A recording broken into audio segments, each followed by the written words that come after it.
बिस्मिल्लाहिर्रहमानिर्रहीम, अस्सलाम वालेकुम। आलमी मंजरनामे के साथ मैं हूं नौमान खान। नाज़रीन इकराम, दुनिया की सूरत हाल लम्हा बलम्हा तब्दील होती जा रही है। खलीज ममालिक में इस वक्त एक अजीब सी कैफियत है।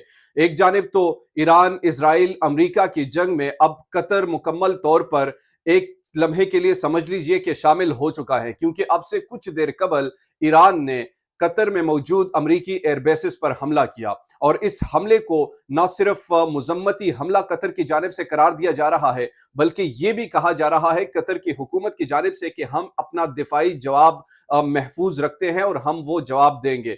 जबकि डोनाल्ड ट्रंप ने इन हमलों के हवाले से कहा कि हम कोई इरादा नहीं रखते कि हम ईरान के खिलाफ मजीद कोई कार्रवाई करें। तो इससे तो हम एक अंदाजा लगा सकते हैं कि यहूदी चाल एक तरीके से चल चुकी है। अब जो है जंग इसराइल अमरीका उससे बाहर निकलकर ये जंग अब खलीज ममालिक में आ चुकी है, क्योंकि अगर ईरान ने कतर में मौजूद एयरबेसिस पर हमला किया तो अब कतर ना सिर्फ उसकी मजम्मत कर रहा है, बल्कि ये भी कह रहा है कि हम ईरान को इसका जवाब देंगे। जबकि ईरान की जानिब से ये खबरें आ रही हैं, उनके हुकूमत की जानिब से कुछ सोर्सेज ये क्लेम कर रहे हैं कि हमले से कबल हमने कतर की हुकूमत को ना सिर्फ एतमाद में लिया, बल्कि उनको पहले से बताया। और शायद यही एक वजह भी है, क्योंकि हमले से कबल ही ये एयरबेस जो था कतर में मौजूद अमरीकी एयरबेस, इसको खाली कर दिया गया था।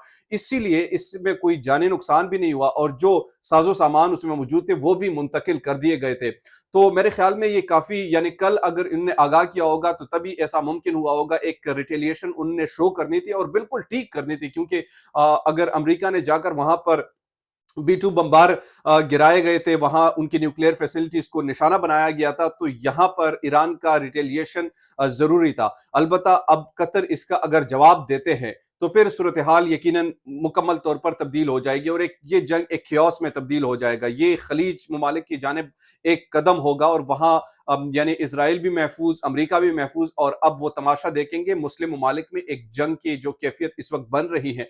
अगर कतर वो जवाब देते हैं और कतर इसकी रिटेलिएशन करते हैं तो फिर मुस्लिम ममालिक आपस में लड़ना शुरू हो जाएंगे। तो एक ये सूरत हाल है।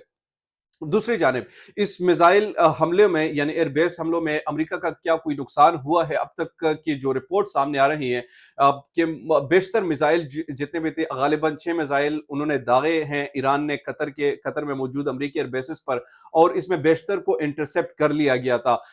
तो इस वजह से ना कोई जानी नुकसान हुआ, और ईरान की गवर्नमेंट ने खास तौर पर आयतुल्ला खामने ने ये बयान भी जारी किया है कि ईरानी शहरियों को हमने एक अपनी प्रायोरिटी पर रखा है, हम हर हालत में उनको महफूज रखेंगे और उनको कोई खौफ व हिरास में मुब्तला नहीं होना चाहिए। ये हमला जो है ये बेसिकली यूएस एयरबेसिस पर हमला था, और उसमें हम कामयाब हुए हैं।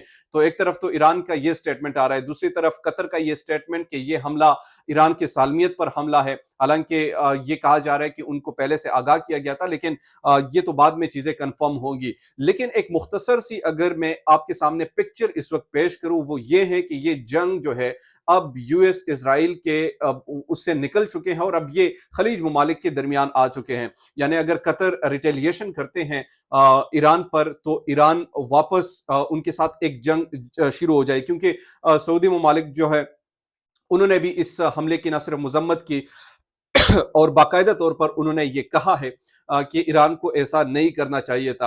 अब इसके कॉन्सिक्वेंसेस क्या होंगे वो एक दो दिन में हमें मालूम हो जाएंगे कि ये जंग जो है अब बड़े तरीके से यानी आप इसराइल की इस चाल को देखिए।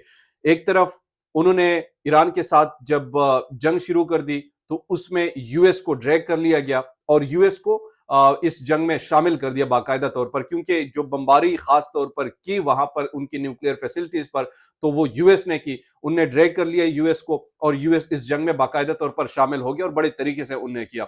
फिर जो है ईरान क्या करता है, ईरान उनको जवाब देता है यूएस को, और चूंकि वो यूएस को डायरेक्ट तो हिट नहीं कर सकता, वहां पर जा नहीं सकता, उनके पास उतनी ताकत भी नहीं और इतनी कैपेसिटी भी नहीं है, कैपेबिलिटी भी नहीं है। तो उन्होंने कतर जो उनके करीब पड़ता है, वहां पर जो एयरबेसिस थे उन पर आज उन्होंने मिसाइल अटैक किया, और वो भी पहले से खाली कर दिया गया था। तो इट्स मीन कि इनको पहले से पता था, बताया गया था, या उनकी एक फ्रस्ट्रेशन में उन्होंने एक हमला किया। हालांकि इतना बड़ा कोई नुकसान मेजर नहीं हुआ जिस कदर, लेकिन एक जवाब उन्होंने रिकॉर्ड करवाया। تو اب جو ہے اسرائیل بھی محفوظ وہاں پر وہ اس جنگ سے نکل گئے، یہاں پر جو ہے یو ایس بھی اپنے آرام سے بیٹھا ہوا ہے، اور یہاں پر قطر جو ہے وہ ان کو بتا رہے ہیں کہ اب ہم جو ہے جواب دیں گے۔ تو وہ جب جواب دیں گے تو آپس میں یہ لڑنا شروع ہو جائیں گے، اور اس میں ظاہر سی بات ہے پھر جو خلیج ممالک دیگر ممالک ہیں وہ اس میں پارٹیسپیٹ کریں گے۔ تو یہ بڑے ایک چال چلن طریقے سے اس وقت جو یہ جنگ ہے وہ باقاعدہ طور پر اب خلیج ممالک میں منتقل ہو چکی ہے۔ اس کے علاوہ جو اس وقت کی اپڈیٹس ہے وہ مکمل طور پر جتنے بھی خلیج ممالک کے ایئر سپیسز ہیں وہ بند کر دیے گئے ہیں۔ پاکستان سے بھی جو فلائٹس دبئی جا رہی تھی یا عمان جا رہی تھی یا دیگر جو خلیج ممالک میں جا رہی تھی ان سب کو کینسل کر دیا گیا ہے۔ جو فلائٹس ہوا میں آلریڈی تھی ان کو واپس کہیں جہاں پر ان کو جگہ ملی، جس ملک کے وہ ایئر سپیس میں داخل تھے وہیں پر وہ لینڈ کر چکے ہیں، اور یہ صورتحال اب ایسی ہی ہے۔ اس کے علاوہ جو ڈونلڈ ٹرمپ کا اس حملے پر سٹیٹمنٹ ہے وہ بھی سامنے آ چکا ہے، نیو یارک ٹائمز پر وہ موجود ہے۔ انہوں نے کہا کہ ہم ایران کو اس کا کوئی جواب نہیں دیں گے کیونکہ ہمارا کوئی ایسا انٹینشن نہیں ہے۔ لیکن ڈونلڈ ٹرمپ کے پرسنالٹی کو آپ پریڈکٹ نہیں کر سکتے، وہ کہتے کچھ اور ہے کرتے کچھ اور ہے۔ ان کی جو بیسک اس کی ایک بڑی مثال ابھی ریسنٹ جو ہے، انہوں نے کہا کہ 2 ہفتے بعد ہم یہ فیصلہ کریں گے کہ ہم اس جنگ میں شامل ہوں گے یا نہیں ہوں گے۔ 2 دن بھی نہیں ہوئے تھے اور بڑے چالاکی سے بڑے ہوشیاری سے انہوں نے ایران کے ان نیوکلیئر فیسلٹیز کو نشانہ بنایا۔ شاید اسرائیل کو اس چیز کا علم ہو اور کسی کو علم نہیں تھا، اور ایک دم سب کے لیے دنیا کے لیے ایک سرپرائزنگ تھا، شاید ایران کے لیے بھی بڑا سرپرائزنگ تھا۔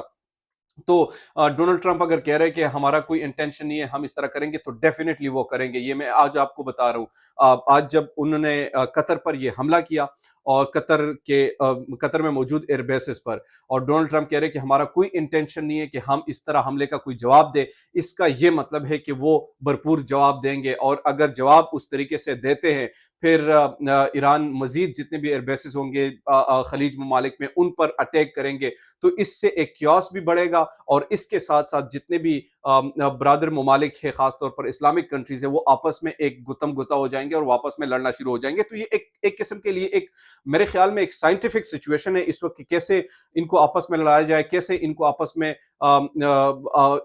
ان کو ایک دوسرے کے ساتھ لڑا کر وہ خاموشی سے بیٹھ جائے، اور یہی چیز اسرائیل بھی چاہتا تھا اور یہی چیز شاید امریکہ بھی چاہتا ہے، اور اسی طریقے سے اب قطر جو ہے یہی بات کر رہا ہے کہ ہم ان پر حملہ کریں گے۔ تو یہ اب تک کی لیٹسٹ اپڈیٹ تھی اس حملے میں۔ اب شکر ہے کہ کوئی ایسا جانی نقصان نہیں ہوا، اگر شہریوں کے حوالے سے کہا جائے یا ان کے جو قطر کے اپنے بلڈنگز ہیں ان کو کوئی نقصان نہیں پہنچا، تو اس لیے اگر یو ایس کا کوئی نقصان نہیں ہوا تو میرے خیال میں ان کو بھی اب ریٹیلیٹ نہیں کرنا چاہیے، اور قطر کو بھی کوئی نقصان نہیں ہوا تو ان کو بھی ریٹیلیٹ نہیں کرنا چاہیے۔ اس وار کو میرے خیال سے یہیں پر ختم کرنا پڑے گا، اگر نہیں کیا تو اس میں وہ تو شاید محفوظ رہیں گے لیکن جتنے مسلم ممالک ہوں گے وہ سفر کریں گے، اور وہ 1-2 دن میں آپ کو اس کی کنسیکوینسز بھی نظر آ جائیں گے۔ تو یہ آج کی تمام تر تفصیلات ہیں جو میں نے آپ سے شیئر کی۔ امید کرتا ہوں کہ آپ کو ویڈیو پسند آئی ہوگی۔ اگر ابھی تک آپ نے ہمارے چینل کو سبسکرائب نہیں کیا تو کائنڈلی ڈو سبسکرائب۔ دیجیے نعمان خان کو اجازت، اللہ نے کہا۔